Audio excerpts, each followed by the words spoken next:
There's a dead man in church in this snarky Knives Out mystery. When I was in my early teens, I was both a devout churchgoer and an avid reader of mysteries. One of my favorite writers was P.D. James, whose Anglican faith informed her fiction in subtle ways. For James, the plotting, solving of murder was a grisly yet profoundly moral undertaking. A detective story, she wrote, confirms our hope that, despite some evidence to the contrary, we live in a beneficent and moral universe in which problems can be solved by rational means.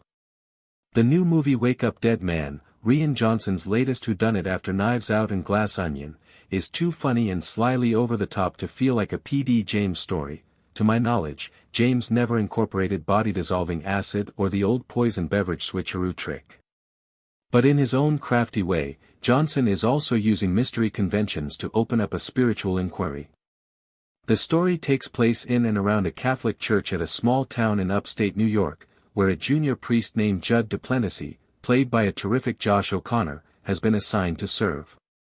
Unfortunately, he's forced to work under Monsignor Jefferson Wicks, whom Josh Brolin plays as an angry fundamentalist firebrand, spewing hatred and contempt for gay people, single moms and the entire hellbound secular world. Although Wicks' behavior has reduced church attendance, he's surrounded himself with a small group of loyalists. The most devoted is Martha, who keeps the church running. She's played by an amusingly nosy Glenn Close. There's also Kerry Washington as a sharp-witted attorney and Jeremy Renner as a sad-sack alcoholic doctor.